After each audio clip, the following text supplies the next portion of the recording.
The Battle of the Nile, 1798. The year was 1798. Europe was in turmoil. Revolutionary France, under the bold and ambitious leadership of General Napoleon Bonaparte, sought to expand its influence far beyond its borders. Having risen from the chaos of the French Revolution, France's military machine was formidable. But Napoleon's vision was not merely European. He dreamt of an empire that would challenge Britain's global dominance. His eyes turned east, to Egypt. Napoleon's expedition was vast and ambitious. In May 1798, he departed from Toulon with nearly 400 ships, a fleet carrying over 35,000 soldiers, scholars, engineers, and scientists. His goal was not only conquest, but civilization, a new French order in the ancient land of the pharaohs. The convoy moved stealthily across the Mediterranean, evading British detection. Napoleon seized Malta from the Knights of St. John with ease, replenished his supplies, and pressed onward toward Egypt. Yet, the British were not blind. The Royal Navy's most daring admiral, Horatio Nelson, was already at sea, tasked with finding and destroying the French fleet. Nelson, a man of fiery courage and unyielding determination, had lost the sight in one eye and suffered numerous wounds in past battles. But his spirit was unbreakable. His pursuit across the Mediterranean was relentless. Though luck initially seemed against him, storms scattered his ships. Intelligence reports were scarce. And on one fateful occasion, Nelson passed the French armada by mere hours, missing them completely. By July 1798, Napoleon reached Egypt and landed near Alexandria. The city fell quickly, and soon the French army began its march toward Cairo. Napoleon's men fought fiercely at the Battle of the Pyramids, defeating the Mamluk cavalry with disciplined musket fire and the unbreakable formation of squares. Yet while Napoleon's army advanced inland, his fleet under Admiral François-Paul Brueys des Galliers anchored in Aboukir Bay, near the mouth of the Nile, to secure his line of communication and await further orders. The anchorage at Aboukir seemed secure. The bay was shallow, surrounded by reefs and sandbars, and Brueys believed it could be easily defended. He anchored his 13 ships of the line in a long line close to the shore, with their bows and sterns secured by anchors. Each ship was positioned to support the next, creating a seemingly impregnable wall of firepower. Brueys' flagship, L'Orient, was a colossal vessel, one of the largest in the world, carrying 120 guns and hundreds of men. The French sailors were confident, but they underestimated the genius of Nelson. After weeks of searching, Nelson finally learned of the French position and set course for Egypt. On the evening of August 1st, 1798, his lookout sighted the French fleet anchored in Aboukir Bay. Nelson did not hesitate. Though the sun was sinking and most admirals would have waited for daylight to engage, Nelson ordered his ships to prepare for immediate action. His reasoning was clear. Delay might allow the French to escape or strengthen their position. To Nelson, opportunity and audacity were the twin pillars of victory. As the British fleet approached, the French sailors stood to their guns. The wind was light, and the calm surface of the bay glimmered in the dying light. Nelson's ships advanced in two columns, led by the HMS Goliath and HMS Zealous. What happened next would become one of the most brilliant maneuvers in naval history. Brueys had believed the shallow waters between his fleet and the shore were impassable, a natural barrier.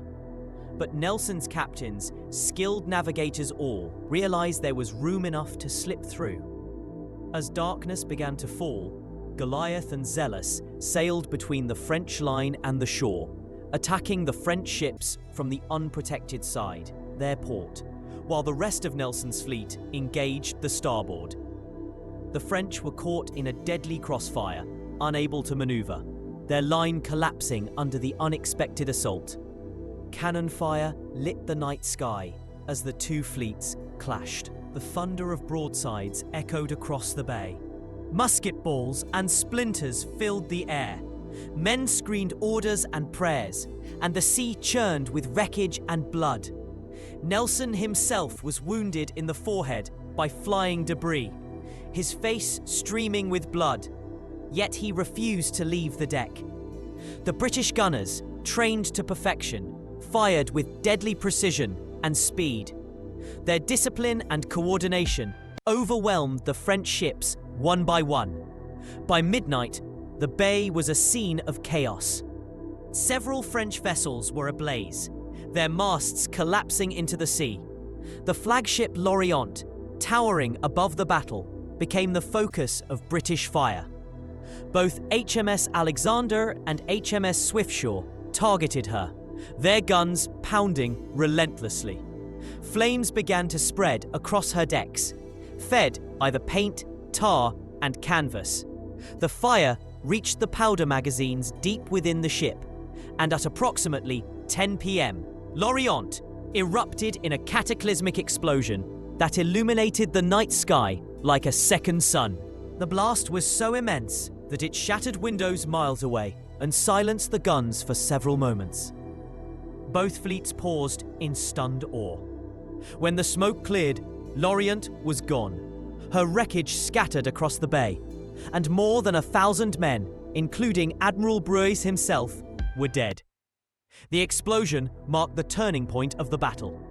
Through the night, the British continued their assault, methodically destroying or capturing the remaining French ships. By dawn, the outcome was clear. Of the 13 French ships of the line, 11 were captured or destroyed. Only 2, Guillaume Tell and Genereux, managed to escape. Nelson's victory was total. The French Mediterranean fleet had ceased to exist. The aftermath of the battle was catastrophic for Napoleon's campaign. Cut off from France, his army was stranded in Egypt, surrounded by hostile Ottoman forces and isolated from reinforcements or supplies. The British now controlled the Mediterranean, ensuring that Napoleon's dream of an Eastern Empire would never be realized.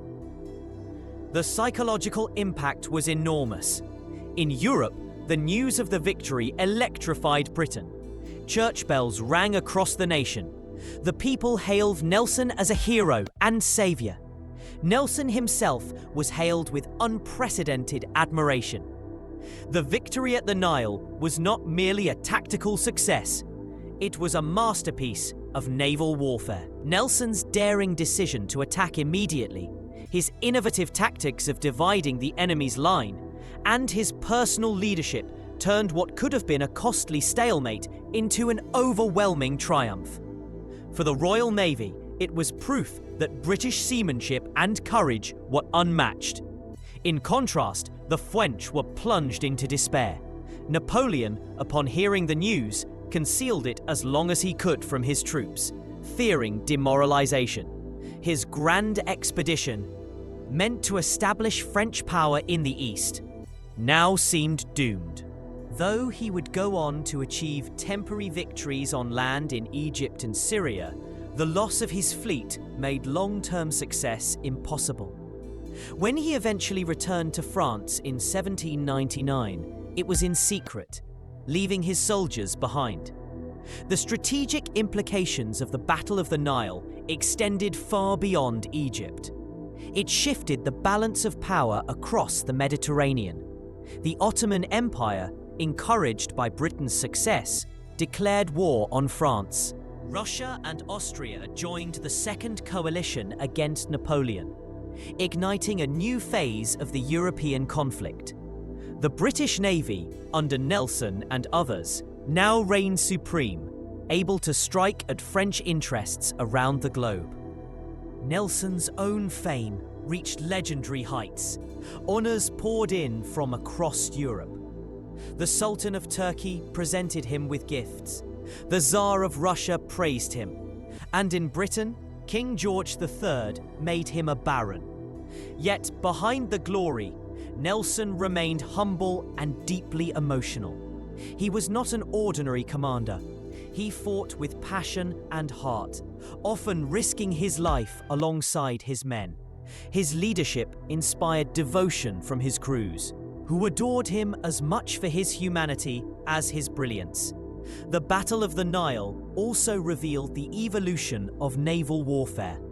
It demonstrated the value of initiative and flexibility over rigid adherence to orders. Nelson's captains acted with independence, each understanding the admiral's intent and adapting to the situation as the battle unfolded. This style of command, later called the Nelson Touch, became a model for naval strategy in the years that followed. For the French, the defeat was a harsh lesson in naval inadequacy. The revolution had decimated France's officer corps, replacing experienced aristocratic commanders with politically loyal but often unskilled men. The result was evident in their coordination, gunnery, and discipline during the battle. Despite having well-built ships and brave sailors, the French lacked the cohesion and leadership that defined the Royal Navy. In the days following the battle, Aboukir Bay was littered with wreckage, shattered hulls, floating timbers, and the bodies of the fallen. Survivors were rescued by both sides, with Nelson himself ordering medical assistance for wounded French sailors. His compassion was sincere. Though a fierce warrior, he respected courage in his enemies. One story tells of how he wept upon hearing of the death of Admiral Brueys, recognizing him as a brave man who had done his duty. The destruction of Lorient, however, remained the most haunting memory of the battle.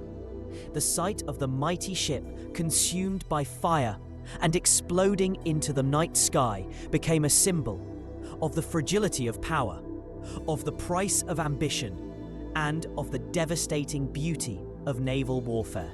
Poets and painters across Europe immortalized the moment.